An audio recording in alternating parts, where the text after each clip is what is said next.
Hello student, welcome to my channel. So student, आज की video में आपके BA second semester English literature का जो एक पोएट है शेक्सपियर, उनका जो सनेट है, उनके सनेट का क्या स्ट्रक्चर है, उसके बारे में मैं आज आप लोगों को बताने वाली हूँ। क्योंकि अगर एग्जाम में आपसे क्वेश्चन पूछ दे कि write a note on the structure of a Shakespeare sonnet, यानी शेक्सपियर के सनेट का क्या स्ट्रक्चर है, उस पर एक नोट लिखिए। तो स्टूडेंट्स, आपको पता होना चाहिए कि शेक्सपियर का जो सनेट है उसका स्ट्रक्चर क्या होता है। तो आज की वीडियो में हम वही पढ़ने वाले हैं। सो स्टूडेंट, इसके अलावा मैं आपके इंग्लिश लिटरेचर के सेकेंड सेमेस्टर की यूनिट वाइज सारे वीडियोस अपलोड कर रही हूँ। आपका पूरा यूनिट्स कंप्लीट करा रही हूँ और उसी के साथ साथ किस तरह से आपके इंग्लिश लिटरेचर सेकेंड सेमेस्टर में पेपर आते हैं उस पर भी वीडियोस डाल रही हूँ कि किस टाइप के क्वेश्चन पूछे जाते हैं, और उसी के साथ साथ इम्पॉर्टेंट क्वेश्चन के आंसर भी आप लोगों के साथ शेयर कर रही हूँ। और ये जो आज की वीडियो है ये भी बहुत इम्पॉर्टेंट है, क्योंकि कभी कभी एग्जाम में ये भी पूछ देता है कि शेक्सपियर के सनेट का स्ट्रक्चर क्या है, क्योंकि शेक्सपियर बहुत इम्पॉर्टेंट है आपके सिलेबस में। तो देखिए, अगर आपसे क्वेश्चन पूछ दे कि write a note on the structure of a Shakespeare sonnet, Shakespeare के सनेट का क्या स्ट्रक्चर है, क्या रूपरेखा है, उस पर एक नोट लिखिए। तो आइए आज इसको पढ़ते हैं। The sonnet writing first began in Italy. Sonnet क्या होता है स्टूडेंट्स? सनेट 14 पंक्तियों की एक कविता होती है, यानी 14 लाइन की एक पोएम होती है, वो होता है sonnet. Writing first began in Italy, यानी इटली में सबसे पहले सनेट को लिखना शुरू किया गया था। बिगिन उसका वहां पे हुआ था, यानी सबसे पहले जो सनेट है कहाँ पे लिखना शुरू हुआ? इटली में। And it was divided into 2 parts. और स्टूडेंट्स, जो इटालियन सनेट होता है वो 2 पार्ट्स में डिवाइड होता है, यानी 2 भागों में बटा हुआ होता है। The Octave and the sestet. तो वो 2 भागों का नाम क्या होता है? पहले के ऊपर भाग का नाम होता है ऑक्टेव और नीचे का सेस्टेट। तो ध्यान दीजिए, जो इटालियन सनेट है उसको 2 भागों में बांटा गया है। ऊपर का भाग हो जाता है ऑक्टेव, नीचे का हो जाता है सेस्टेट। तो आप समझिए, सनेट कितने लाइन का होता है? 14 लाइन का होता है। तो आप ये मत समझिएगा कि 14 लाइन का सनेट है तो 7 लाइन का एक पार्ट हो गया, 7 लाइन का एक पार्ट हो गया, ऐसा नहीं होता है।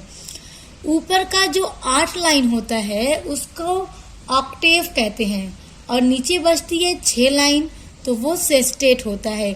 स्टूडेंट्स, मैं इसके ऊपर पूरा एक वीडियो बना चुकी हूँ कि इटालियन सनेट क्या होता है, उसको कितने पार्ट्स में डिवाइड किया गया है, उसके बाद ऑक्टेव को कितने भागों में बांटा गया है और सेस्टेट को कितने भागों में बांटा गया है, और इनका राइम स्कीम क्या होता है।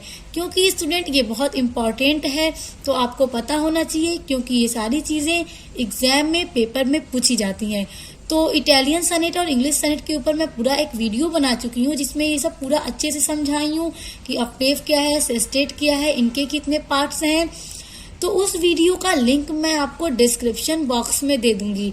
ये वीडियो पूरा देखने के बाद आप उस वीडियो को जरूर देखिएगा, तब आपका इसमें जितना भी डाउट्स होगा वो सब उस वीडियो को देखने के बाद क्लियर हो जाएगा, क्योंकि बहुत इंपॉर्टेंट टॉपिक है, आपको अपने सब्जेक्ट में इंग्लिश लिटरेचर में पढ़ना है इसको। अब आगे देखिए, when Shakespeare came to compose sonnet. फिर जब शेक्सपियर ने सनेट लिखना शुरुआत किया, क्योंकि पहले इटालियन सनेट होता था, सिर्फ इटली में सनेट लिखे जाते थे। फिर जब शेक्सपियर ने सनेट लिखना स्टार्ट किया, और स्टूडेंट ध्यान दीजिए, शेक्सपियर जो सनेट लिखते थे वो इंग्लिश सनेट होता था, क्योंकि इंग्लिश सनेट को शेक्सपियर सनेट के नाम से भी जानते हैं। तो स्टूडेंट, जब उन्होंने यानी शेक्सपियर ने जब सनेट लिखना स्टार्ट किया, तो देखिए, he brought about the change in its structure which served his purpose perfectly। तो जब शेक्सपियर ने सनेट लिखना शुरू किया तो उन्होंने उसके स्ट्रक्चर में बहुत सारे चेंजेस लाए, यानी इटालियन सनेट 2 पार्ट्स में बांटा गया था, ऑक्टेव एंड सेस्टेट। लेकिन जब शेक्सपियर ने इंग्लिश सनेट लिखना स्टार्ट किया तो उन्होंने अपना इंग्लिश सनेट का एक अलग स्ट्रक्चर बनाया, उसके स्ट्रक्चर को थोड़ा इटालियन स्ट्रक्चर से हट कर बनाया। Instead of the Italian octave and sestet, Shakespeare introduce 3 stanzas of 4 lines and a rhyming couplet at the end. तो देखिए, शेक्सपियर ने अपने सनेट को चेंज कर दिया, यानी जो उसका स्ट्रक्चर था उसको चेंज कर दिया, और जो इटालियन सनेट का स्ट्रक्चर था वो है ऑक्टेव एंड सेस्टेट।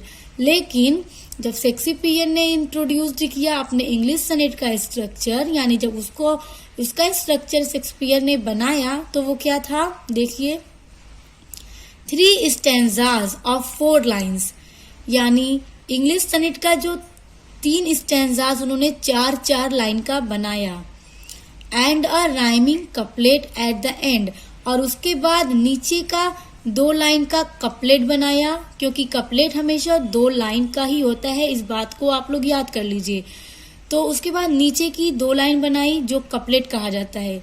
तो समझिए इसको, ऊपर का 4 लाइन का एक स्टेंजा हुआ, फिर उसके नीचे का 4 लाइन का एक स्टेंजा हुआ, फिर उसके नीचे का 4 लाइन का स्टेंजा हुआ।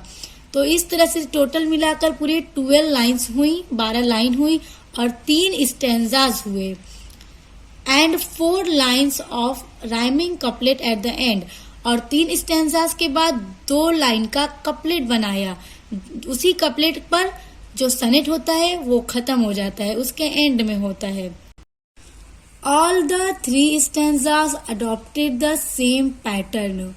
जो तीनों स्टेंजाज होते हैं सनेट के, इंग्लिश सनेट के यानी शेक्सपियर के सनेट के, वो तीनों स्टेंजाज सेम पैटर्न के होते हैं, यानी तीनों का पैटर्न सेम होता है। But the rhyming was different from one another.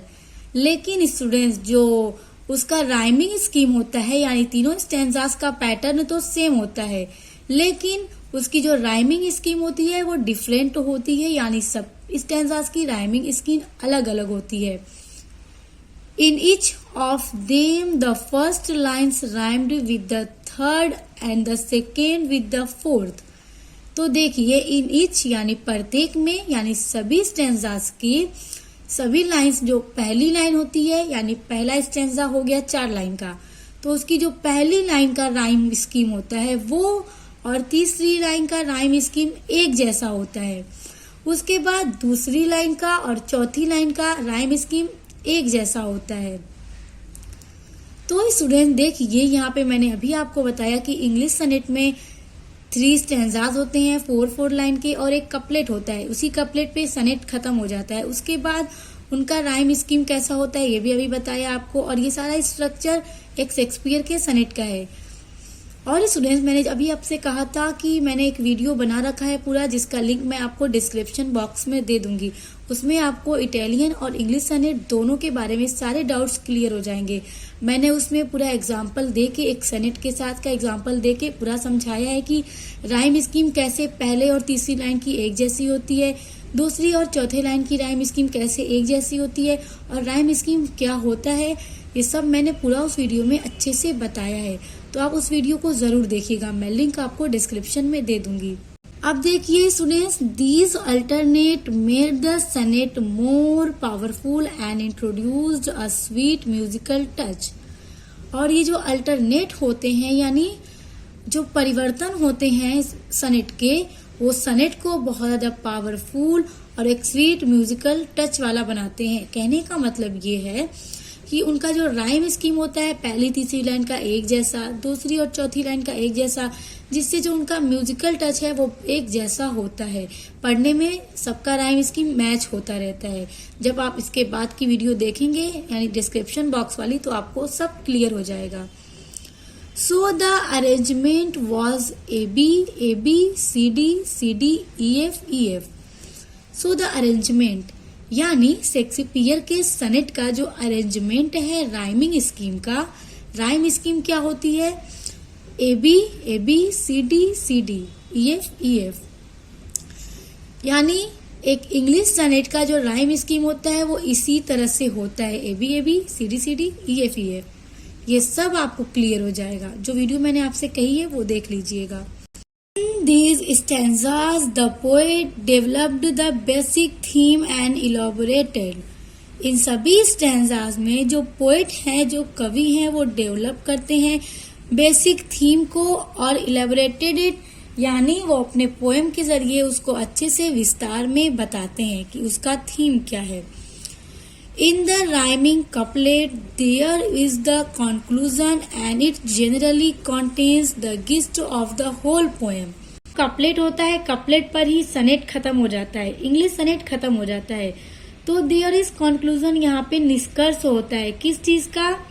It is generally contains the gist of the whole poem, यानी पूरे पोएम का गिस्ट होता है यहाँ पे, यानी सार होता है। कपलेट से निष्कर्ष निकलता है पूरे पोएम का, तो वहीं पे जो सनेट होता है वो कंप्लीट हो जाता है, पूरा हो जाता है और खत्म हो जाता है। सो स्टूडेंट, आई होप कि आपको शेक्सपियर सनेट का स्ट्रक्चर कैसा है बहुत अच्छे से समझ में आ गया होगा। और स्टूडेंट्स, जो लिंक मैं डिस्क्रिप्शन में आपको दूंगी वो आप जरूर देखिएगा, क्योंकि ये वीडियो और वो वीडियो एक दूसरे से कनेक्टेड हैं। जब आप देख लेंगे तो आपको इटालियन और इंग्लिश सनेट के जितने भी डाउट्स इस वीडियो में क्रिएट हुए होंगे सब एकदम अच्छे से क्लियर हो जाएंगे, क्योंकि बहुत इंपॉर्टेंट टॉपिक है ये स्टूडेंट्स, क्योंकि एग्जाम में कुछ भी पूछ सकता है। इसलिए स्टूडेंट्स, आपको हर एक टॉपिक बहुत अच्छे से क्लियर होना चाहिए, ताकि क्वेश्चन कोई भी आए आप उसको आसानी से हल कर सकें, लिख सकें और अच्छे मार्क्स पा सकें।